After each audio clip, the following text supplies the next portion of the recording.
آپ کے ہونے کا ثبوت دیں. شکریہ، جزاک اللہ خیر. میں پھر سے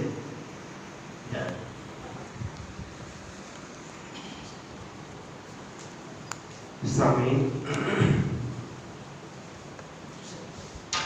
صدر اجلاس استاد محترم پروفیسر قاضی حبیب احمد صاحب، ہم نشین مقالہ نگار، عزیز طلباء، آداب و تسلیمات.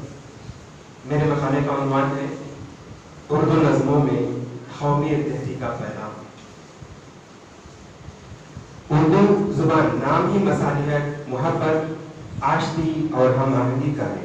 اردو زبان ایک خاص ماحول کی پروردہ ہے. اس کا قدیم ادب قدرتی طور پر اس دور کی سماجی اور سیاسی تاریخ کا آئینہ دار تھا. دور جدید وطنی تحریکات، نئے فلسفیانہ نظریات اور عالمگیر تصورات کا دور ہے.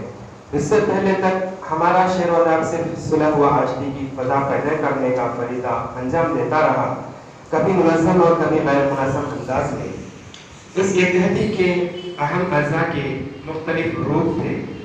اردو کی خوش قسمتی تھی کہ ابتدائی دور ہی میں تصوف اور ہستی کے اثرات کی بنا پر اس کے ادب میں انسانی عظمت کا نظریہ جگہ پا گیا.